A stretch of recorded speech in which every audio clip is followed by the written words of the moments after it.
जय हिंद दोस्तों, आपका स्वागत है आपके अपने पसंदीदा चैनल स्टडी एंड अपडेट्स में। जय हिंद दोस्तों, मैं लोकेश तिवारी स्वागत करता हूं आपका अपने पसंदीदा चैनल स्टडी एंड अपडेट्स में। आज हम कंटिन्यू करने जा रहे हैं जीडीए कुछ प्रीवियस ईयर पेपर। इससे पहले भी हमने काफ़ी सारे प्रीवियस ईयर पेपर कर रखे हैं, जिसका लिंक आपको डिस्क्रिप्शन में मिल जाएगा। तो आज हम करने जा रहे हैं कहाँ का पेपर? आज हम करने जा रहे हैं एआरओ जबलपुर का पेपर, जो कि आपका कब का है? ये आपका 1 नवंबर 2020 का है।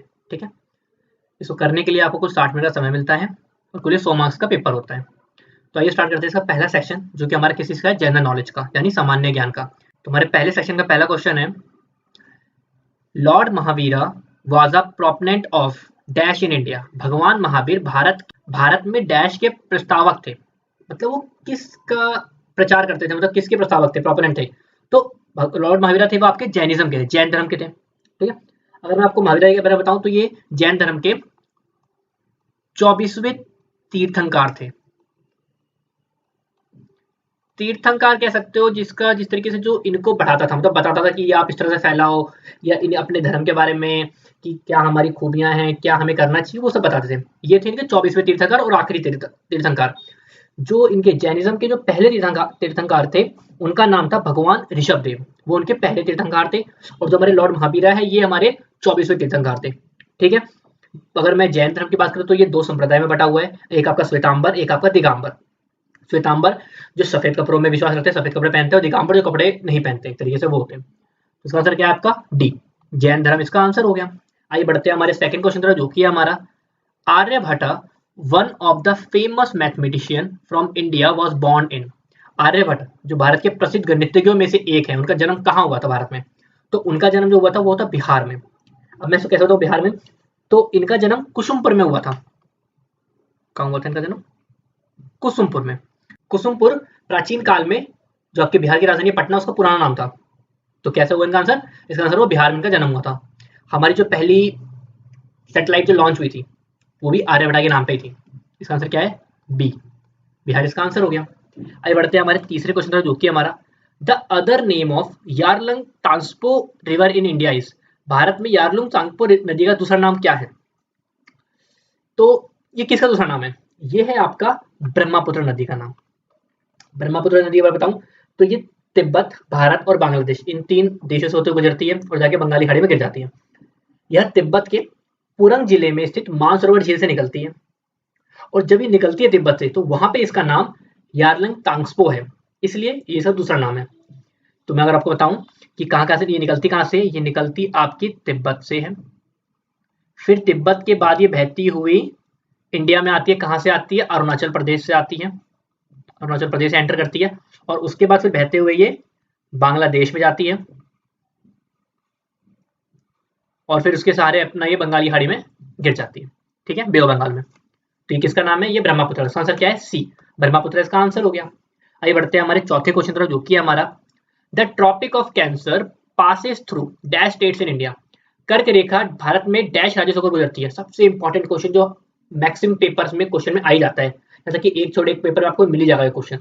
ट्रॉपिक ऑफ कैंसर, जो ऐसे बोल सकते हो, अगर आपने भारत का नक्शा देखा हो तो एक रेखा होती है जो एक तरीके से भारत को दो बराबर हिस्सों में बांट देती है। अगर आपने गौर करी हो, उसको कर्क रेखा बोलते हैं। तो ये क्वेश्चन पूछा गया है कि जो रेखा होती है वो किस किस राज्य से होकर गुजरती है। सबसे पहले याद रखिए, वो गिनती के 8 राज्य हैं, और आपको आठों के नाम पता होने चाहिए जो इंपॉर्टेंट है। तो मैं आपको आठों के नाम लाइन से बताता हूँ, जाके मैं वेस्ट से होता हुआ ईस्ट की तरफ जा रहा हूँ। ठीक है, तो हमारा जो पहला स्टेट आता है वो आता है हमारा गुजरात। दूसरा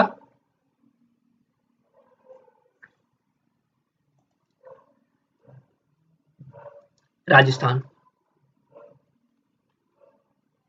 तीसरा मध्य प्रदेश। चौथा छत्तीसगढ़।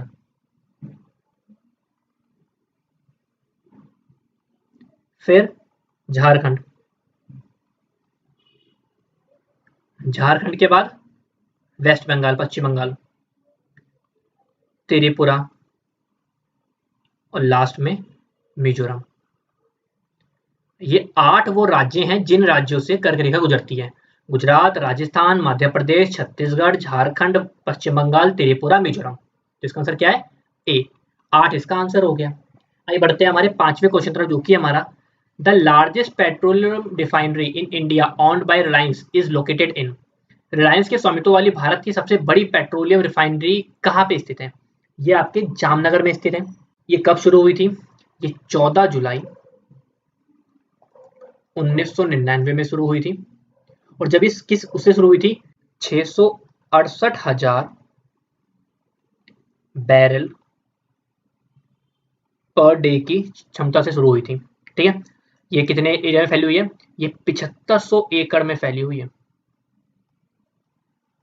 कहाँ पे है ये? जामनगर। जामनगर कहाँ पे? गुजरात में। तो इसका आंसर क्या है? डी, जामनगर इसका आंसर हो गया। आइए बढ़ते हैं हमारे छठे क्वेश्चन पर, जो कि हमारा the minimum age for being elected as a member of Lok Sabha is dash years. Lok Sabha के सदस्य के रूप में निर्वाचित होने के लिए न्यूनतम आयु कितने वर्षों की है? लोकसभा, जिसके मेंबर्स को आप मेंबर ऑफ पार्लियामेंट, सांसद बोलते हो, तो उनकी जो उम्र है वो है 25 साल। बट अगर मैं यही क्वेश्चन बदल के लोकसभा के बदले राज्यसभा बोल दूं, तो राज्यसभा के लिए जो उम्र है वो है 30 साल। ठीक है, एक अंतर और, क्या? लोकसभा के जो मेंबर्स होते हैं, मेंबर ऑफ पार्लियामेंट, उनको आप लोग चुनते हो, मतलब हम लोग जो वोट डालते हैं उस तरह से चुने जाते हैं। लेकिन जो राज्यसभा के एमपीज होते हैं, मेंबर ऑफ पार्लियामेंट, इनको हम नहीं चुनते।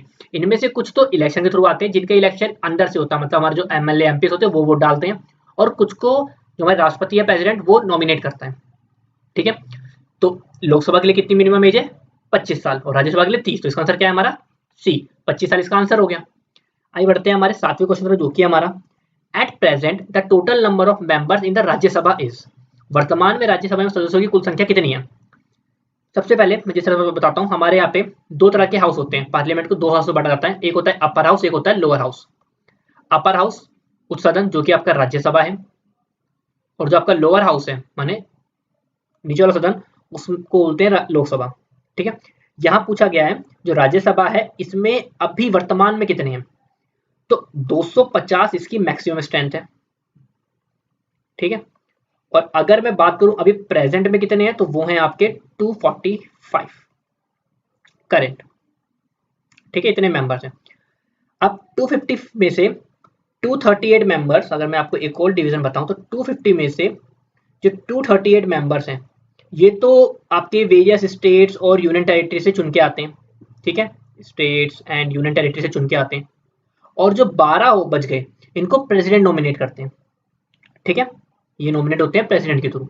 अब ये किसी भी फील्ड से हो सकते हैं, चाहे वो कला हो, बॉलीवुड हो, कोई स्पोर्ट्स हो गया, लेक्चरर, टीचर, डॉक्टर, किसी फील्ड से हो सकते हैं जिनको प्रेसिडेंट नॉमिनेट करता है। तो हमसे क्या पूछा गया था? हमसे पूछा गया था जब प्रेजेंट, तो प्रेजेंट कितना है? मैंने क्या बताया आपको? प्रेजेंट 245। तो इसका आंसर क्या हुआ? सी, 245 इसका आंसर हो गया। मैंने ये सब आपको इसलिए बताया तो कि ये सब भी पेपर में पूछा जा सकता है। कई बार आपसे पूछ सकते हैं कि मैक्सिमम स्ट्रेंथ क्या है, तो 250 होती है, इसलिए मैंने आपको बताया कि 250 होती है। तो इस तरीके से आपको पता होना चाहिए, इसलिए मैं आपको काफी इन्फॉर्मेशन भी दिए जा रहा हूँ। आइए बढ़ते हैं हमारे आठवें क्वेश्चन, जो कि हमारा who is considered as the father of artificial intelligence.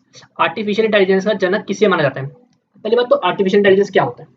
आज के टाइम पे हम रोबोट देख रहे हैं, ड्रोन देख रहे हैं, अपने आप चलने वाली गाड़ियां देख रही हैं। जैसे लाइक आप देखते हो मेट्रो, एक जो एग्जांपल है दिल्ली मेट्रो, उसमें मानव रहित चलाई गई थी, मतलब कोई ड्राइवर नहीं है लेकिन वो चल रही है। टेस्ला की कार आती हैं जो ऑटो पायलट मोड पे डाल दो तो वो खुद चलती रहती हैं, आपको उस पर हाथ या पैर लगाने की जरूरत नहीं पड़ती है।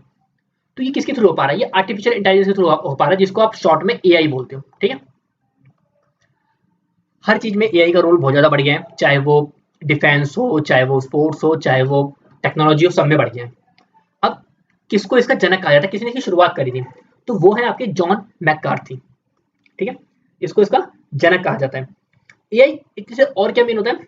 एआई एक ब्रांच होती है कंप्यूटर साइंस की। ठीक है, जो मशीन बनाती है, इंटेलिजेंट मशीन बनाती है, आप ऐसे इसको डेफिनेशन बोल सकते हो। इसका आंसर क्या है? सी, जॉन मैककार्थी इसका आंसर है।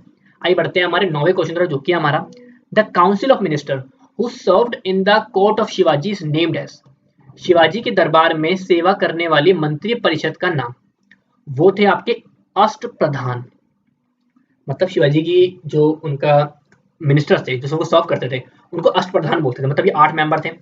अब अगर मैं आपको एक चीज और बताऊं, ये उनको सिर्फ गाइड करते, उनको सिर्फ सजेस्ट करते थे। जो आखिरी निर्णय लेते थे, जो डिसीजन होता था, वो शिवाजी का होता था, बट ये उनको गाइड करते थे हर चीज में। अब ये 8 कौन कौन थे मैं आपको वो भी बताता हूँ। तो सबसे पहले थे पेशवा। पेशवा कौन होते थे? पेशवा जो सबके हेड होते थे, सारे मिनिस्ट्रीज के हेड होते थे पेशवा। फिर आते थे अमात्य।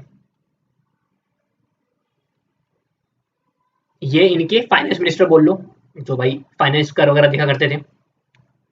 दूसरे तीसरे होते थे इनके मंत्री, मिनिस्टर, जिसको सिर्फ मिनिस्टर बोलते थे, जिनका काम होता था कि शिवाजी महाराज को बताना कि आज आपसे ये मिलने आ रहे हैं या आपको ये करना है, वहां जाना है, एक तरह से ये काम होता था। फिर थे इनके सचिव। सचिव का काम क्या होता था? सचिव आपके आते थे जैसे कि किसी दूसरे राज्य को कोई पत्र लिख के भेजना है, कोई मोहर लगानी किसी चीज के ऊपर, तो वो सचिव आते थे। 4 हो गए। 5वें पे आते थे इनके सुमंत। सुमंत क्या देखते थे? सुमंत इनके एक तरीके से मैं बोल सकता हूँ जो वो देखा करते थे कि बाहर के राज्यों से या बाहर के देशों से कैसे इनके संबंध है, वो होते थे। फिर आते थे इनके सेनापति। सेनापति आपके जो मिलिट्री संभालते थे। फिर आते थे इनके पंडित राव। पंडित राव क्या करते थे?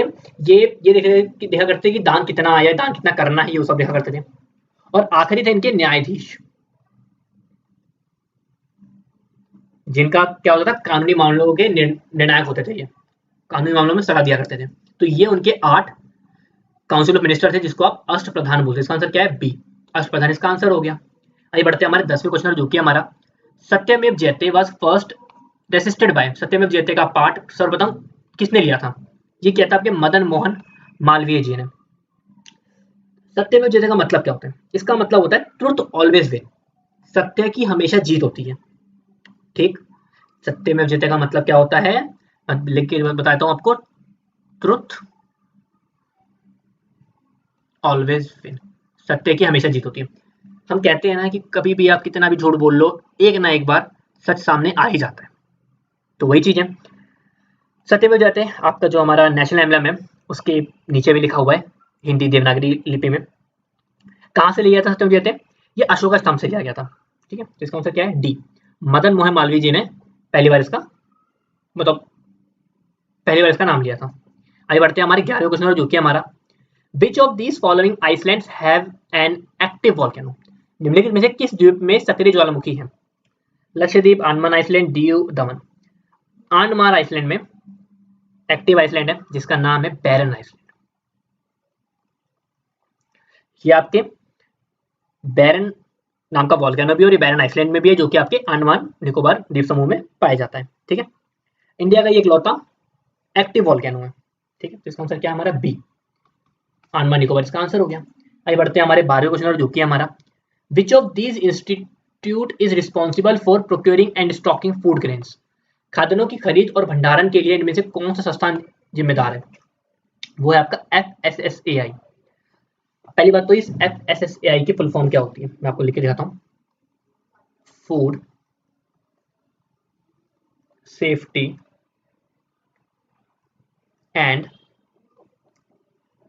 Standards authority of India. Hindi में लिख के बताता हूँ। भारतीय खाद्य सुरक्षा एवं मानक प्राधिकरण, ये इसकी फुल फॉर्म है। अगर आप कुछ पैकेट देखो खाने के, कुछ पैकेट से सामान के पीछे भी इनका FSSAI लिखा होता है कि हाँ इनके थ्रू ये आया है, मतलब इन्होंने इसको बताया कि हाँ ये सही है, या कहाँ पे कितना स्टोर करना है, कहाँ पे कितना उनको देखना है कि सब सही है, कि वो सब इनका काम होता है। कब स्टेबलाइज हुआ था? ये स्टेबलाइज हुआ था 2006 में। स्टेबलाइज इन 2006। और ये किसके अंदर आता है? ये फैमिली एंड वेलफेयर मिनिस्ट्री के अंदर आता है। तो इसका आंसर क्या है? बी, FSSAI इसका आंसर है। आइए बढ़ते हैं हमारे 13वें क्वेश्चन, जो कि हमारा a computer keyboard can not be एक कंप्यूटर कीबोर्ड क्या नहीं हो सकता? 1 पिन DIN नहीं हो सकता। तो इसका आंसर क्या है? डी, 1 पिन DIN नहीं हो सकता। आइए बढ़ते हैं हमारे 14वें क्वेश्चन, जो कि हमारा into how many parts is the state legislature in India divided. Bharat में राज्य विधायिका को कितने भागों में विभाजित किया गया है? तो इसके आंसर से पहले मैं आपको पहले और चीज बताता हूँ। देखो यहाँ पे क्या बोला गया, स्टेट लेजिस्लेचर। अगर मैं यहाँ पे स्टेट ना लगाऊं, मैं बात करूं, मैं आपसे पूछूं पार्लियामेंट जो हमारा संसद है वो कितने उसमें बटा हुआ है, तो जो हमारा पार्लियामेंट होता है वो 2 में बटा होता है। क्या क्या, एक होता है हमारा राज्यसभा और एक होता है हमारा लोकसभा। ठीक है, ये किसकी बात करी मैंने, ये मैंने आपकी बात करी पार्लियामेंट की। अब मेरा क्वेश्चन ये है कि आप पार्लियामेंट को भूल जाओ, अब आप बात करो अपने स्टेट की। एज एग्जाम्पल आप यूपी की बात करो, ठीक है। क्या यूपी में ऐसा कुछ दो है, क्या ऐसी दो चीजें हैं कि एक जैसे राज्यसभा जैसा एक लोकसभा जैसा कुछ है ऐसा? हाँ है। यूपी में आपकी दो सदन है, ठीक है। एक आपका लेजिस्लेटिव असेंबली और एक आपका लेजिस्लेटिव काउंसिल, ठीक है, विधायिका।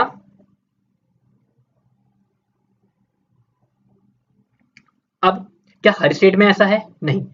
भारत में सिर्फ 6 ऐसे स्टेट हैं जिनमें ये दो दो तरह का है, मतलब जिसको बाइक कैमरल बोलते हो वो है। बाकी सारे स्टेट्स आपके यूनिकैमरल में आते हैं। वो 6 स्टेट कौन कौन से हैं? तो वो 6 स्टेट है आपके, सबसे पहले आपका आंध्र प्रदेश, तेलंगाना, बिहार, फिर आपका कर्नाटका, महाराष्ट्र और लास्ट में यूपी। ये 6 वो स्टेट है जिन पे बाइक कैमरल लेजिस्लेशन है, मतलब उनके यहाँ पे दो चीजें हैं, एक लेजिस्लेटिव असेंबली और एक लेजिस्लेटिव काउंसिल। बाकी सारे स्टेट्स में सिर्फ सिंगल है जिसको यूनिकैमरल बोलते हो। तो क्या पता चला इससे हमें कि स्टेट लेजिस्लेचर कितने में बटा हुआ है? वो बटा है 2 में। और कितने राज्यों में 2 में बटा हुआ है? सिर्फ 6 राज्यों में बटा हुआ है, बाकी सब में सिंगल है। तो इसका आंसर क्या है? डी, 2 इसका आंसर है। आइए बढ़ते हैं हमारे 15वें क्वेश्चन तरफ, जो कि हमारा जनरल नॉलेज का आखिरी क्वेश्चन है। Who is the first home minister of India? Bharat के पहले गृह मंत्री कौन थे? तो भारत के पहले गृह मंत्री थे आपके सरदार पटेल, सरदार वल्लभ भाई पटेल। ठीक, जब भारत आजाद हुआ था तो हमारे जवाहरलाल नेहरू जी पहले प्रधानमंत्री बने थे, सरदार पटेल हमारे गृह मंत्री थे पहले। अब जो बाकी हैं इनको बताता हूँ ये लोग क्या क्या थे। तो सबसे पहले मैंने क्या बताया, सरदार पटेल आपके क्या थे? फर्स्ट गृह मंत्री। बाबू जगजीवन राम जी ये आपके पहले लेबर मिनिस्टर थे। उसके बाद आपके जो ये मोरारजी देसाई हैं ये आपके पहले नॉन कांग्रेसी पीएम थे, जो कांग्रेस से ना हो और पीएम बने हैं। और जीबी पंत ये आपके पहले सीएम थे उत्तर प्रदेश के। ठीक, बाद में ये गृह मंत्री बने थे। तो हमसे क्या पूछा गया था, पहले गृह मंत्री कौन थे? वो थे आपके सरदार पटेल। तो इसका आंसर क्या है? ए, सरदार पटेल इसका आंसर हो गया। तो यहाँ हमारा जनरल नॉलेज पहला सेशन खत्म होता है। दोस्तों, आप अग्निवीर की तैयारी कर रहे हैं और फ्री पीडीएफ चाहिए तो बिल्कुल उपलब्ध है। कहाँ से मिलेगा? आप आएंगे studyandupdates.com पे। यहाँ पर आने के बाद अग्निवीर पीडीएफ में चलेंगे। अग्निवीर पीडीएफ में जाने के बाद यहाँ पर आपको विभिन्न प्रकार के, जैसे आपको जीडी के, ट्रेडमैन के, नर्सिंग के, सबके उपलब्ध हैं। ठीक है, जैसे मैं चलता हूँ जीडी पर, तो जीडी के लिए हम क्लिक करेंगे अग्निवीर जीडी प्रैक्टिस सेट, और इस पर जैसे ही क्लिक करेंगे यहाँ इस प्रकार से आपको ये पेज खुल जाएगा। इस पेज में आप देखेंगे कि आपको वीडियो के लिंक दिए गए हैं और पीडीएफ डाउनलोड करने का ऑप्शन दिया गया है। जिसका भी पीडीएफ चाहिए होगा उसके इस लिंक पे क्लिक करेंगे। जैसे मैंने इस पे क्लिक किया और ये मुझे इस पेज पे लेके आएगा। इस पेज में आपको, यदि आप ऑनलाइन पढ़ना चाहते हैं तो बिल्कुल पढ़ सकते हैं। ये देखिए साफ साफ सभी अक्षरों में ये इस प्रकार से उत्तर के साथ लिखा हुआ रहता है। यदि आप पीडीएफ डाउनलोड करके पढ़ना चाहते हैं तो यहाँ पर आप क्लिक करेंगे। जैसे ही क्लिक करेंगे ये इंटरफेस आपको खुल जाएगा। यदि फ़ोन में क्लिक कर रहे हैं तो पीडीएफ डायरेक्ट डाउनलोड हो जाएगी, और यदि आप लैपटॉप या कंप्यूटर में चला रहे हैं तो इस प्रकार से खुलेगा और यहाँ पर आप क्लिक कर देंगे तो ये इस प्रकार से आपका ये डाउनलोड हो जाएगा। ठीक है, आप उस पीडीएफ को ओपन करके पढ़ सकते हैं। ठीक है, आइए बढ़ते हैं हमारे सेक्शन बी की तरफ, जो कि आपका जनरल साइंस है, सामान्य विज्ञान। तो हमारा पहला क्वेश्चन है, identify the odd from among the below options. नीचे दिए गए विकल्पों में से विषम को चुनिए या पहचानिए। ऑप्शन क्या है? आइस, वाटर, जूस और पेट्रोल। तो क्या इसका आंसर हो सकता है? इसका आंसर है पेट्रोल। पेट्रोल क्यों? क्योंकि आइस, वाटर, जूस ये तीनों एक तरीके से खाद्य सामग्री है, मतलब इनको फूड या वाटर कैटेगरी में आता है, जिसको आप खा या पी सकते हो, बट पेट्रोल को नहीं कर सकते हो। इसका आंसर क्या है? डी, पेट्रोल इसका आंसर हो गया। आइए बढ़ते हैं आपके 17वें क्वेश्चन, जो कि हमारा candela is a unit of. Candela किसकी इकाई है? तो कैंडेला आपकी इकाई होती है लाइट इंटेंसिटी की, जिसको आप ल्यूमिनस इंटेंसिटी भी बोलते हो। ठीक है, अब बाकी पूछा गया है कि बाकी की यूनिट क्या क्या है। तो जो डेंसिटी की यूनिट होती है वो होती है आपकी केजी पर मीटर क्यूब। वॉल्यूम की मीटर क्यूब, साउंड की डेसिबल्स, जिसको आप ऐसे लिखते हो, और इसकी तो आपको पता ही है। तो इसका आंसर क्या है हमारा? सी, कैंडला लाइट इंटेंसिटी यूनिट होती है। अभी बढ़ते हैं हमारे 18वें क्वेश्चन जो कि हमारा the energy possessed by a body by virtue of its position is called the, किसी पिंड द्वारा अपनी स्थिति के आधार पर धारण की गई ऊर्जा को क्या कहते हैं? किस पे बोला गया है? स्थिति पर, मतलब पोजीशन पे। अगर कभी भी पोजीशन की बात आती है और एनर्जी की बात आती है तो हमेशा याद रखो वो होता है पोटेंशियल एनर्जी। पोटेंशियल एनर्जी हमेशा पोजीशन के अकॉर्डिंग होती है। काइनेटिक हमेशा मोशन पे होती है, यानी गतिज। अगर बात आ जाए गति की तो वो हमेशा काइनेटिक एनर्जी होती है। इलेक्ट्रोस्टैटिक, इलेक्ट्रिक की बात हो गई। कंजर्वेटिव मतलब जिसको कंजर्व कर सकते हो। तो पोटेंशियल एनर्जी क्या है हमारी? पोजीशन वाली होती है। तो इसका आंसर क्या है हमारा? डी, पोटेंशियल एनर्जी इसका आंसर हो गया। अभी बढ़ते हैं हमारे 19वें क्वेश्चन जो कि हमारा which of the following molecules have the least number of atoms, निम्नलिखित में से किस अणु में परमाणुओं की संख्या सबसे कम है? चलो सबसे बताता हूँ मैं। मीथेन का फॉर्मूला क्या होता है? वो होता है CH4, हाइड्रोक्लोरिक एसिड का HCl, वाटर का H2O, सल्फ्यूरिक एसिड का H2SO4। अब बताओ किसके अंदर कितने एटम्स हैं? इसके अंदर क्या है? इसके अंदर एक कार्बन का एटम है और 4 हाइड्रोजन के हैं। 1 + 4 क्या होता है? 5। इसके अंदर कितने हैं? एक हाइड्रोजन का, एक क्लोरीन का, कितने हुए? 2। इसके अंदर 2 हाइड्रोजन के, एक ऑक्सीजन का, 3। इसके अंदर 2 हाइड्रोजन का, एक सल्फर का और 4 ऑक्सीजन के, कितना हुआ? 7। सबसे कम किस में है? HCl में। तो इसका आंसर क्या हुआ? B, HCl इसका आंसर हो गया। समझ में आया किस तरीके से? देखिए इसका आंसर तो आसान था, लेकिन किस तरीके से बनना है वो आपको बताने के लिए मैंने पूरा बताया। इसका आपको फॉर्मूला बदल गया इस तरीके से, HCl हाइड्रोक्लोरिक एसिड। ठीक है, आगे बढ़ते हैं हमारे 20वें क्वेश्चन जो कि हमारा पॉलिनेशन टेक्स प्लेस इन, परागण किस में होता है? ये होता है आपके फ्लावर्स में। अब पॉलिनेशन क्या होता है? पॉलिनेशन एक प्रोसेस है जिससे जो पॉलन ग्रेन्स होते हैं वो एक फ्लावर से दूसरे फ्लावर की तरफ जाते हैं, मतलब एंथर टू स्टिग्मा, चाहे वो सेम प्लांट का हो और चाहे वो डिफरेंट प्लांट का हो, ऐसे होता है, उसको बोलते हैं पॉलिनेशन। तो इसका आंसर क्या है? सी, फ्लावर इसका आंसर हो गया। आगे बढ़ते हैं हमारे 21वें क्वेश्चन जो कि हमारा malaria is a life threatening disease and is generally transmitted through infected. Malaria एक जानलेवा बीमारी है, आमतौर पर संक्रमित से फैलती है। किसके उससे फैलती है? ये फैलती है मॉस्किटो से, मच्छर के काटने से मलेरिया आपका फैलता है। और ये प्लाज्मोडियम पैरासाइट की वजह से होता है। ये कैसे फैल सकता है? चाहे एक मच्छर, इन्फेक्टेड मॉस्किटो आपको काट ले, ह्यूमन को काट ले, तो उससे ही फैल सकता है। इसका आंसर क्या है? सी, मॉस्किटो इसका आंसर हो गया। आगे बढ़ते हैं हमारे 22वें क्वेश्चन जो कि हमारा which of these is a vulnerable species, इनमें से कौन सा एक सुभद्य प्रजाति है? वल्नरेबल स्पीशीज कौन सी होती है? ये वो स्पीशीज होती है जो बहुत ज्यादा रिस्क में ताकि एक्सटिंक्ट हो जाएगी, मतलब बहुत जल्दी गायब हो सकती है। हाईली रिस्क एट, इसको मैं बोलूं रिस्क एट हाईली एक्सटिंक्ट, मतलब जल्दी ही लुप्त हो सकती है। ठीक है, इनमें से कौन सी है? तो जो आपकी मार्बल कैट है, मार्बल वाली वाली, ये इसका आंसर है। ये कहाँ पाई जाती है? ये ईस्टर्न हिमालय से, हमारे पूर्वी हिमालय से साउथ ईस्ट एशिया के बीच में पाई जाती है। ठीक है, तो इसका आंसर क्या है? ए, मार्बल कैट इसका आंसर हो गया। आइए बढ़ते हैं हमारे अगले क्वेश्चन जो कि हमारा 23वां question the heat produced in a conductor directly proportional to its, किसी चालक में उत्पन्न ऊष्मा उसके डैश के समानुपाती होती है। तो ये होती है आपके करंट की। ठीक है, करंट की कैसे मैं आपको बताता हूँ। जूस लॉ ऑफ हीटिंग क्या कहता है? वो कहता है जो आपका हीट होता है H, वो डायरेक्टली प्रोपोर्शनल होता है I के। तो हीट किसके डायरेक्टली प्रोपोर्शनल होता है? ये होता है करंट के। इसका आंसर क्या है? ए, करंट इसका आंसर हो गया।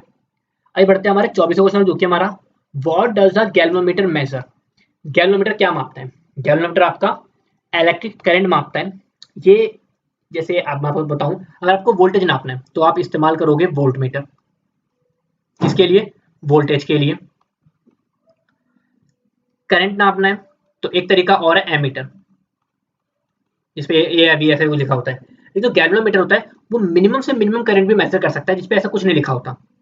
बाकी कनेक्शन पे डिपेंड करता है कि आप लोग किस तरह से यूज कर रहे हो। तो इसका आंसर क्या है? डी, इसका आंसर हो गया। अभी बढ़ते हैं हमारे 25वें क्वेश्चन जो कि हमारा seismology is a study of which discipline, भूकंप विज्ञान किस अनुशासन का अध्ययन है? ये आपके अर्थक्वेक्स का होता है। भूकंप जो आता है उसको देखने का तरीका, रिक्टर स्केल पे हम चेक करते हैं भूकंप कितना आया है, तो उसकी स्टडी को सिस्मोलॉजी बोलते हैं। इसका आंसर क्या है? बी, अर्थक्वेक्स का आंसर हो गया। आगे बढ़ते हैं हमारे 26वें क्वेश्चन जो कि हमारा what is atomic number of potassium, potassium का परमाणु क्रमांक क्या है? पोटेशियम का परमाणु क्रमांक होता है आपका 19। बाकी होता है तो जो आपको ऑप्शन में दिख ही रहे हैं। तो 17 किसका होता है? सबसे पहले 17 की बात करते हैं। 17 आपका होता है क्लोरीन का, 18 होता है एर्गन का, 19 पोटेशियम का आपको बता ही दिया मैंने, जिसको आप के से रिप्रेजेंट करते हो, और 20 आपका होता है कैल्शियम का। इसका आंसर क्या है आपका? बी, 19 इसका आंसर हो गया। आगे बढ़ते हैं हमारे 27 क्वेश्चन, जो कि हमारा which among the following is an amphibian. निम्नलिखित में से कौन उभयचर है? एम्फीबियन वो एनिमल्स होते हैं जो पानी में भी रह सकते हैं, जमीन में भी रह सकते हैं। तो इनमें से ऐसा कौन है? तो वो है फ्रॉग, मेंढक। मेंढक दोनों जगह आसानी से रह सकता है, तो इसका आंसर क्या है? बी, फ्रॉग इसका आंसर हो गया। आगे बढ़ते हैं हमारे 28 क्वेश्चन, जो कि हमारा which among the following is the heaviest metal according to its atomic mass. इनमें से ऐसा कौन सा परमाणु द्रव्यमान के अनुसार सबसे भारी धातु है? तो वो होता है आपका प्लूटोनियम। प्लूटोनियम जिसको आप पीयू से रिप्रेजेंट करते हो। इसका जो एटॉमिक नंबर होता है, परमाणु संख्या, वो होता है 94। और इसका अगर मैं एटॉमिक मास बोलूं, जिसके बेस पे मैं बताना है परमाणु द्रव्यमान, तो वो होता है इसका 244.064। ठीक है, इसका आंसर क्या है? डी, प्लूटोनियम इसका आंसर हो गया। आगे बढ़ते हैं हमारे 29वां क्वेश्चन, जो कि हमारा which process of plant open during photosynthesis when water flows into them. प्रकाश संश्लेषण के दौरान पौधे के कौन से छिद्र खुलते हैं जब उनमें पानी बहता है? वो होते हैं स्टोमाटा।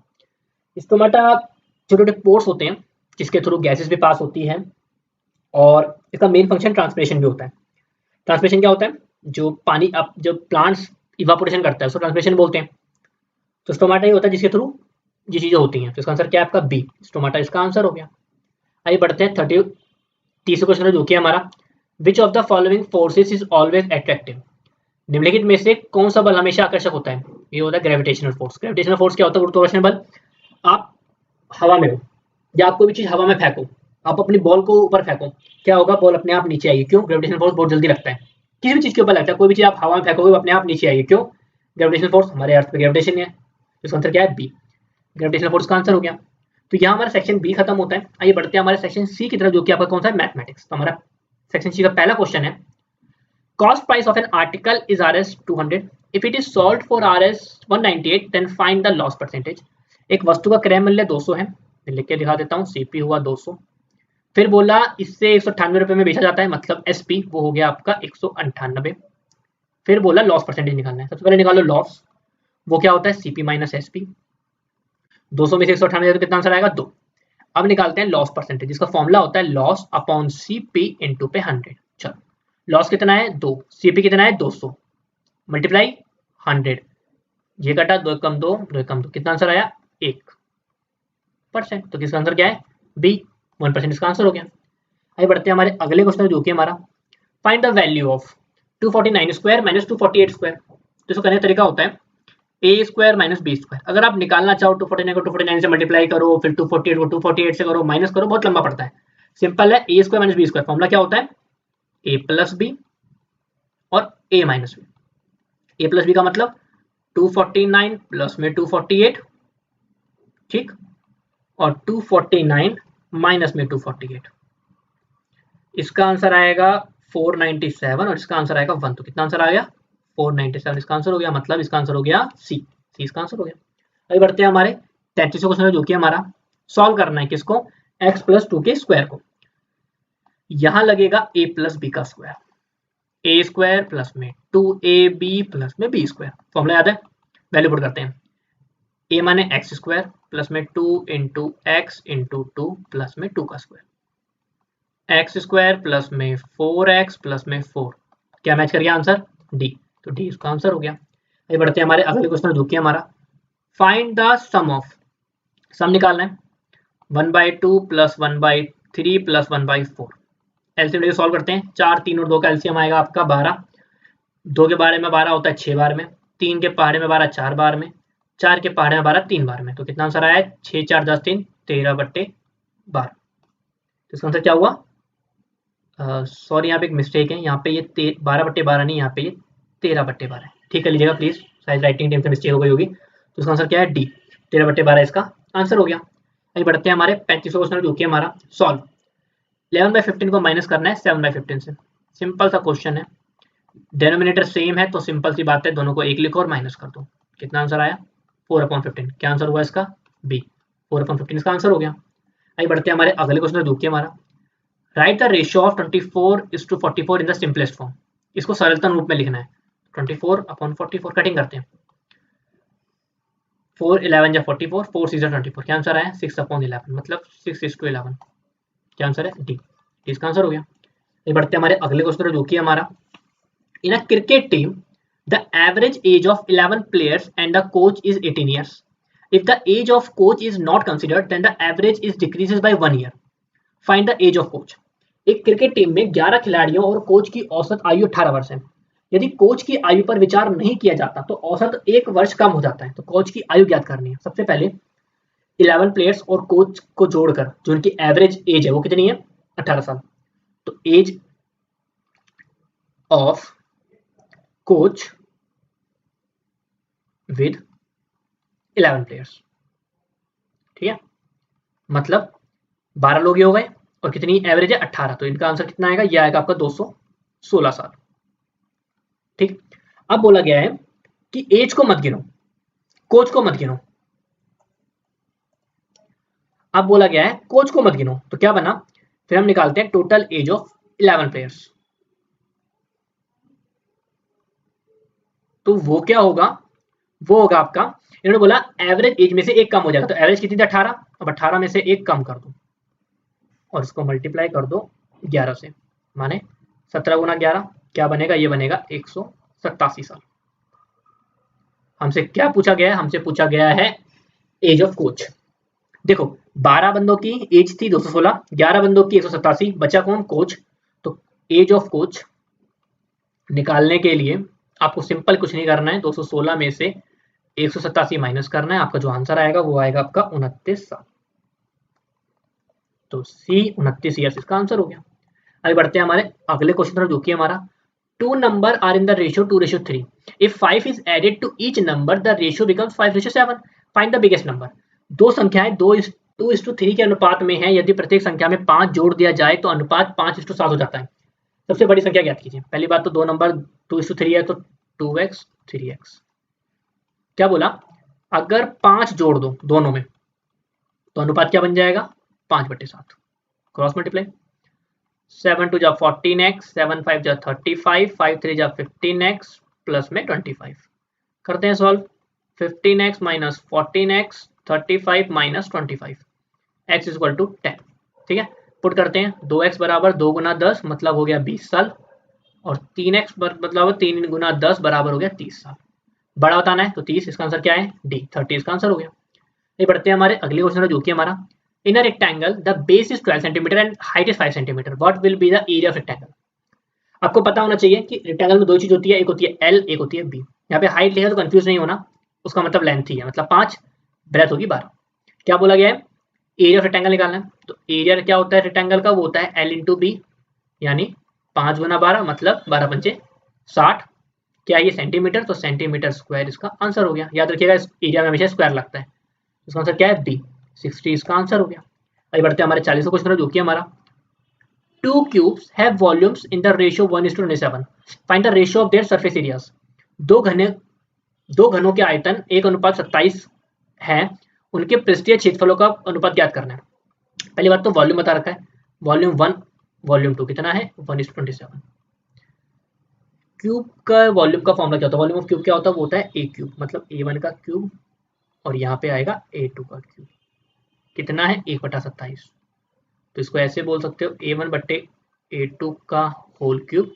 ये किसके बनेगा? ये बनेगा 1/3 के होल क्यूब। क्यूब से क्यूब कट गया, मतलब A1 और A2 का जो अनुपात है वो आया 1/3। हमें क्या बोला गया है? हमें निकालना है इनका सरफेस एरिया, पृष्ठीय क्षेत्रफल। तो जो सरफेस एरिया ऑफ, अगर मैं बोलूँ सरफेस एरिया ऑफ क्यूब, वो क्या होता है? वो होगा आपका दोनों का 6 A1 का स्क्वायर और 6 A2 का स्क्वायर। 6 से 6 कट गया, इसको ऐसे बोल सकते हो A1/A2 का होल स्क्वायर। A1 क्या है? 1/3 का होल स्क्वायर निकालो तो क्या आएगा? 1/9। तो इसका आंसर क्या है? ए 1:9 इसका आंसर हो गया। आगे बढ़ते हैं हमारे 41वां क्वेश्चन जो कि हमारा a cricket scores the following runs in 8 innings, what will be his mean score? एक क्रिकेट 8 पारियों में निम्नलिखित रन बनाता है, क्रिकेटर, उसका औसत स्कोर क्या होगा? औसत निकालना सबसे आसान होता है, जितने भी उसके आए हैं सबको ऐड करो, ठीक है, सिंपल है, इन 8 के 8 को ऐड करो और डिवाइड करो कितने से? ये जितने नंबर हैं, कितने नंबर है ये? 8। अब इनको जोड़ोगे तो कितना आंसर आएगा? इनको जोड़ के आंसर आ रहा है 400। 8 से डिवाइड करोगे तो आंसर आएगा 50। तो इसका आंसर क्या है? डी। उसका मीन स्कोर क्या है? 50 का मीन स्कोर हो गया। आगे बढ़ते हैं हमारे अगले क्वेश्चन में, जो कि हमारा HCF of two numbers is 11 and LCM is 7700. If one of the number is 275, then find the other number. LCM है 7700 और HCF है 11। तो क्वेश्चन आंसर होता है LCM into HCF is equal to product of two number, मतलब product of two numbers. तो ये बोला है 7700 इंटू में HCF मतलब 11 इज इक्वल टू क्या है? एक नंबर 275 इंटू पे x निकालना, x है तो वो क्या होता है? 7700 इंटू में 11 अपॉन पे 275। 11 से काटते हैं, 11 1 11, 11 2 22, 11 5 55, 25 से इसको काटोगे तो अगर इसको डिवाइड करो तो इसका आंसर जो आपका आएगा वो आएगा 308। तो इसका आंसर क्या है? बी, 308 इसका आंसर हो गया। ये बढ़ते हैं हमारे 43 क्वेश्चन, जो कि हमारा सॉल्व, हल करें क्या? 15% ऑफ 15, 15% ऑफ 15 कितना होता है? 15 15 225 बट्टे पे 100 मतलब हो गया 2.25। आंसर क्या हुआ? ए इसका आंसर हो गया। अभी बढ़ते हैं हमारे 44 क्वेश्चन, जो कि हमारा 45 man take 25 days to dig a pond. If the pond would have to be dug in 15 days, then what is the number of man to be employed? 45 आदमी मिलके एक तालाब को 25 दिन में खोदते हैं, मतलब अगर मुझे 15 दिन में तालाब खोदना हो तो कितने लोग लगेंगे, कितने व्यक्ति लगेंगे? तो इसको करने का तरीका होता है, मैंने आपको पहले वीडियो में बता रखा है कैसे करते हैं हम। अगर 45 आदमी है तो टाइम लगता है 25 दिन, और अगर मुझे ये खत्म करना हो 15 दिन में तो मुझे निकालना है व्यक्तियों की संख्या। दो तरीके से होता है, एक होता है डायरेक्ट प्रोपोर्शन, एक होता है इनवर्स प्रोपोर्शन। पहले मुझे ये बताओ कि अगर मैं दिनों को कम करूंगा तो ये जो मेरे आदमी हैं ये बढ़ेंगे या घटेंगे? सिंपल सी बात है, आदमी बढ़ेंगे। अगर ऐसा होता है कि एक चीज कम हो रही है और एक चीज बढ़ेगी तो इसका तरीका, उसको बोलते हैं इनवर्स प्रोपोर्शन। वो कैसे करते हैं? वो करते हैं हम 45 इंटू में 25 इज इक्वल टू में x इंटू में 50। तो हमें निकालना क्या है? x निकालना है। 45 इंटू 25 अपॉन पे 50, कटिंग करते हैं, 5 3 जा 15, 5 5 जा 25, 3 1 जा 3, 15 3 जा 45। तो x कितना हो जाएगा? 15 इंटू 5 मतलब 15 5 75। तो इसका आंसर क्या आया? 75। 75 आदमी लगेंगे, 75 व्यक्ति लगेंगे तो ये 15 दिन में उसको खोद दें, ठीक है। आइए आगे बढ़ते हैं हमारे 45 तरफ, जो कि हमारा मैथमेटिक्स का आखिरी क्वेश्चन है। How many surfaces are there in a cube? एक घन में कितने पृष्ठ होते हैं? तो एक घन में आपके 6 पृष्ठ होते हैं। घन आपको पता है ना कैसा होता है? घन घन होता है कुछ इस तरीके से। आपने लूडो खेला होगा, लूडो में पासा देखा होगा आपने, वो किस आकार का होता है? वो घन आकार का होता है, ठीक है। ये होता है आपका घन। कितने पृष्ठ होते हैं इसके? सर्फेसेस के होते हैं 6। तो इसका आंसर क्या है आपका? सी। सी से इसका आंसर हो गया। ये हमारा मैथमेटिक्स खत्म होता है। आइए बढ़ते हैं हमारे सेक्शन डी की तरफ, जो कि आपका जनरल इंटेलिजेंस का। तो हमारा पहला क्वेश्चन है, select the option that is related to the third word in the same way as the second word related to the first word. उस विकल्प का चयन करें जो तीसरे शब्द से उसी प्रकार संबंधित है जैसे दूसरा शब्द पहले शब्द से संबंधित है। क्या कहता है? किचन का मतलब रेफ्रिजरेटर, तो बाथरूम का मतलब क्या होगा? रसोई से रेफ्रिजरेटर, स्नानघर से निकालना, तो क्या होगा? टेलीविजन, बाथरूम में नहीं होता। गीजर होता है, इसका आंसर क्या होगा? बी, गीजर इसका आंसर हो गया। आगे बढ़ते हैं हमारे 47वें क्वेश्चन, जो कि हमारा in a certain code breaks is written as, कैसे लिखा गया है? इन्होंने बोला है ब्रेक जो है उसको इन्होंने लिखा है TAGPNX। इसी तरीके से जो आपका क्लच है उसको इन्होंने लिखा है IBEJWR। और हमसे क्या पूछ रहे हैं? हमसे पूछ रहे हैं ये बता दो कि व्हील्स कैसे लिखेंगे, ठीक है। तो इसको करने के लिए हम क्या करेंगे? इसको करने के लिए आप ये देखो, तो पहले मैं एक रिलेशन बताता हूँ कि रिलेशन बना कैसे रहे। अब देखो कई तरीके से हम करते हैं, जैसे कि एक तरीका और होता है, जैसे कि ये बी का इन्होंने टी बना रखा है, तो क्या हर जगह बी का टी है? नहीं, ऐसा नहीं है, हर जगह अलग अलग ही माना गया है। जैसे कि अगर मैं आपको एग्जांपल बताऊं तो यहाँ पे सी का इन्होंने एक बार मतलब लिखा है आई और एक बार सी का मतलब लिखा है डब्ल्यू, तो मतलब ये वाला तो लॉजिक बन नहीं रहा, कुछ और सोचते हैं। देखिए एफ के बाद आता है टी, कितना गैप? +1, ठीक है। ई के बाद एफ छोड़ो आता है जी, कितना गैप? प्लस का 2, फिर k के बाद m n,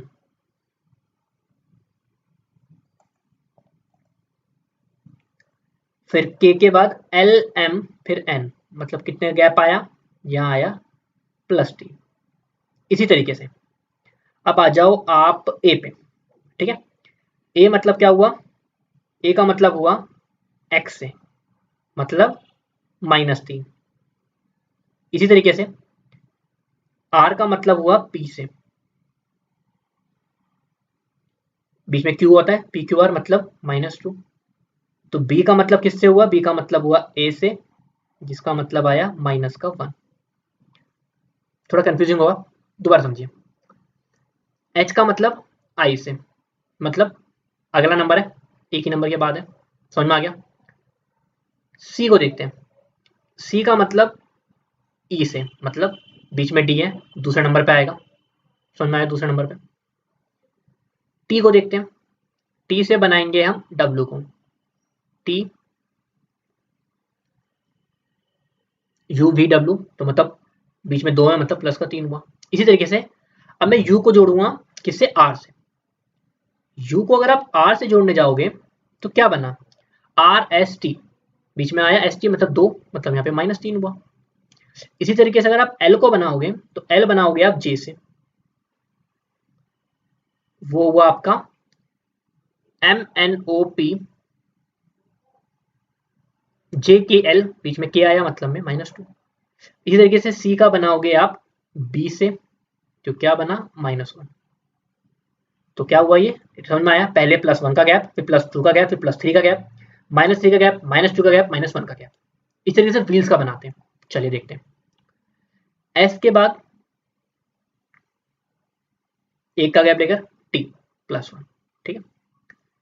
l से लेते हैं तो एक गैप छोड़ के बनाएंगे, l m छोड़ के n, ठीक है। e से उठाओ, 2 छोड़ के बनाना है, तो e के बाद क्या आता है, f g छोड़ो h। कोई डाउट नहीं होना चाहिए। अब इस e से उठाओ, यहां पे आएगा आपका -3, क्यों, ये था +2, ये था +3, अब आएगा -3। e से 3 पीछे आओ, मतलब d और c को छोड़ो, मतलब यहाँ पे आएगा आपका b, ठीक है। h से आओ -2, मतलब आपको 1 का गैप रखना है। g छोड़ोगे क्या बनेगा, यहाँ बनेगा, तो यहाँ पे क्या आंसर आएगा, 1 का गैप रखोगे, मतलब g का रखोगे तो अब आया f। लास्ट में w से माइनस करो तुम सिर्फ सिंगल को, तो w के पहले क्या होता है, w से जो पहले आता है वो आता है v, vwx। तो क्या बना रिलेशन, tvnfhb, तो इसका आंसर क्या हुआ, d इसका आंसर हुआ। देखिए क्वेश्चन थोड़ा सा ट्रिकी था, थोड़ा सा मुश्किल क्वेश्चन था, लॉजिक समझने में टाइम लगता है, बट समझ लीजिए काफी आसान क्वेश्चन है, बट दोबारा देखिए इसको पीछे आके समझ में आ जाएगा। इस क्वेश्चन को करने के लिए सबसे अच्छा तरीका मैं आपको बताता हूँ। सबसे पहले ए से लेकर जेड तक कहीं साइड में लिख लो, ताकि आपको ये जो काउंटिंग होती है ना, +1 +2 +3 या -2 -3 करना, वो आसान हो जाता है, ठीक है। तो आइए बढ़ते हैं हमारे अगले क्वेश्चन, जो कि हमारा 48वां question. Deepika is the mother in law of Priyanka, whose husband is the father-in-law of the wife of Ranbir. Salman is the only son of the husband of Deepika, while Katrina is the only daughter of the mother of Ranbir. How is Salman related to Katrina? पहली बात तो question समझते हैं, थोड़ा अच्छा question है। Question कहते हैं दीपिका प्रियंका की सास है। सबसे पहले यहां पे लिखा मैंने प्रियंका, और मैंने बोला जो दीपिका है वो प्रियंका की क्या है, सास, मतलब एक तरीके से आप इसको बोलो मदर इन लॉ, ठीक है। चलो आगे बढ़ते हैं। अब बोलते हैं जिनके पति रणबीर की पत्नी के ससुर हैं, मतलब यहाँ पे बात हो रही है प्रियंका के पति की। तो प्रियंका के अगर मैं हस्बैंड की बात करूं, वो कोई भी हो हमें पता नहीं है, वो क्या है, वो रणबीर की पत्नी के ससुर हैं। तो कोई एक रणबीर है, ठीक है, रणबीर की जो भी पत्नी है, वाइफ जो भी है इनकी, ये उनके फादर इन लॉ है। यहां से समझ में आया, उनके ससुर हैं। अब बढ़ते हैं, अब कहते हैं कि सलमान दीपिका के पति के इकलौते बेटे हैं। दीपिका के पति मतलब उनके जो हस्बैंड होंगे उनके इकलौते बेटे। अब देखो दीपिका और जो उनके पति है ये प्रियंका के क्या है, सास ससुर है। तो मतलब प्रियंका का जो हस्बैंड होगा वो दीपिका और जो उनका पति है उनका बेटा होगा। तो इसका मतलब वो कौन है, सलमान। तो सलमान यहाँ पे आ गया। सलमान कौन है, दीपिका और उनके पति के बेटे और प्रियंका के हस्बैंड है। अब समझ में आ गया, थोड़ा रिलेशन बन गया। हाँ, अब कहते हैं कि जबकि कैटरीना रणबीर की माँ की इकलौती बेटी है। चलो अब बात करते हैं रणबीर की माँ कौन है। तो रणबीर की जो वाइफ है वो जो भी होगी उसके फादर इन लॉ सलमान है। तो इसका मतलब रणबीर के पिता है सलमान खान। उनकी माँ कौन है, रणबीर की माँ कौन है, रणबीर की माँ है प्रियंका। ये उनकी मदर है और ये उनके फादर है। ठीक है, हमें क्या बोला है कि जो कटरीना है वो रणबीर की माँ की इकलौती बेटी है। तो रणबीर की माँ की इकलौती बेटी मतलब इकलौती बेटी कौन है, कैटरीना। ये कौन है, डॉक्टर। तो हमें क्या बोला गया कि ये दोनों क्या हुए, ये दोनों आपस में भाई बहन हुए एक तरीके से। अब बोला है कि सलमान का कटरीना से क्या संबंध है। तो क्या संबंध है, सलमान कौन है, कटरीना के पिता है। तो इसका आंसर क्या आया, सी, फादर इसका आंसर हो गया। समझ में आया क्वेश्चन किस तरीके से है। थोड़ा सा ट्रिपी क्वेश्चन है, एक बार दोबारा देख के दोबारा समझिएगा इस क्वेश्चन को, काफी अच्छा क्वेश्चन है। अभी बढ़ते हैं अगले क्वेश्चन रुके हमारा। Select the number that can replace the question mark in the following series. 51 49 यहाँ पे है इनके बीच में, तो एक एक का गैप छोड़ के 49, फिर 47, 45, 43। कितना आंसर आया, सी, 43 आंसर हो गया। अभी बढ़ते हैं हमारे आखिरी क्वेश्चन में जो कि हमारे 50वां क्वेश्चन है, वो है village P is to the east of village Q. जो विलेज पी है वो क्यू से ईस्ट पे है। विलेज आर विलेज पी से नॉर्थ में है, मतलब विलेज आर विलेज पी से नॉर्थ में है। विलेज एस विलेज आर से वेस्ट में है, मतलब जो विलेज एस से वेस्ट में है। क्या क्वेश्चन पूछा गया है कि village S is towards which direction of village P. गांव पी गांव क्यू के पूरब में है, मैंने दिखा दिया। गांव आर गांव पी के उत्तर में है, वो भी दिखा दिया। गांव एस गांव आर के पश्चिम में, वो बता दिया। अब पूछा गया है गांव एस पी की किस दिशा की ओर है। अब बताओ, अगर मैं इनके बीच का ये बताना चाहूँ कि इनके बीच में कौन सा डायरेक्शन है, ये बताओ कि पी से किस डायरेक्शन में क्यू है, पी से किस डायरेक्शन में एस है। तो पी नॉर्थ, और ये कौन सा होता है, ये होता है आपका वेस्ट। तो नॉर्थ वेस्ट की डायरेक्शन में, जिसका आंसर क्या है, सी, नॉर्थ वेस्ट इसका आंसर हो गया। तो यहाँ हमारा जबलपुर एआरओ का पेपर खत्म होता है। आपको कोई भी परेशानी आई हो तो कमेंट करके पूछ सकते हैं। बाकी जैसे मैं आपको हर वीडियो में बताता हूँ, हमने आपके लिए कुछ प्रैक्टिस सेट तैयार कर रखे हैं जिसका लिंक आपको डिस्क्रिप्शन में मिल जाएगा। जाइए उसको अटेम्प्ट करिए, अपने मार्क्स अच्छे करिए। उसको हमने नेगेटिव मार्किंग भी सेट कर दी है ताकि आप और अच्छी तैयारी कर सकें। तो मिलते हैं आपसे अगले वीडियो में, तब तक के लिए नमस्कार। दोस्तों, आप सभी की सुविधाओं का ख्याल रखते हुए अग्निवीर एग्जाम के लिए ऑनलाइन मॉक टेस्ट सीरीज दिया गया है जो कि बिल्कुल मुफ्त है।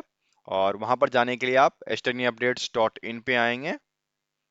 .in पे आने के बाद जैसे ही आप Agniveer online mock test series के पेज पर आएंगे, आपको ये सभी चीजें देखने को मिलेगी। ठीक है, तो यदि आप जीडी की तैयारी कर रहे हैं तो आप अग्निवीर जीडी में जाएंगे, और अग्निवीर जीडी में जाने के बाद आप देखेंगे कि इस प्रकार से आपको मॉक टेस्ट सीरीज अवेलेबल है। और यदि आपको मॉक टेस्ट सीरीज लगाना है तो यहाँ पर आप क्लिक करेंगे। क्लिक करते ही आपको ये टेस्ट सीरीज खुल के सामने आ जाएगा। ठीक है, यहाँ पर आपको प्रश्न दिया गया है, जैसे यहाँ पर दिया गया है द फेमस बुक गीत गोविंद।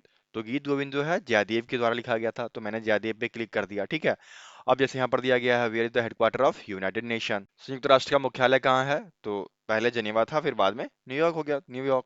एक आध उत्तर मैं गलत कर देता हूँ ताकि मैं देखूँ कि कैसा आपको इंटरफेस आता है। तो इस प्रकार से जैसे आप सारे प्रश्न लगा दोगे, 50 प्रश्न है, 50 प्रश्न लगाने के बाद आपको नीचे एक ऑप्शन दिया गया है फिनिश का। जैसे ही फिनिश पे क्लिक करेंगे, फिनिश पे क्लिक करते ही आपको बता देगा कि आपने 50 में से 3 प्रश्न किए, तो आपका 6% मार्क्स मिला। ठीक है, और जो सही उत्तर होगा उस पे आपको इस प्रकार से आ जाएगा। ठीक है, सही उत्तर है इस प्रकार से आ जाएगा, गलत उत्तर होगा तो वो भी इंडिकेट कर देगा रेड से कि आपका उत्तर गलत है। ठीक है, तो इस प्रकार से आप फ्री में मॉक टेस्ट दे पाएंगे। ओके।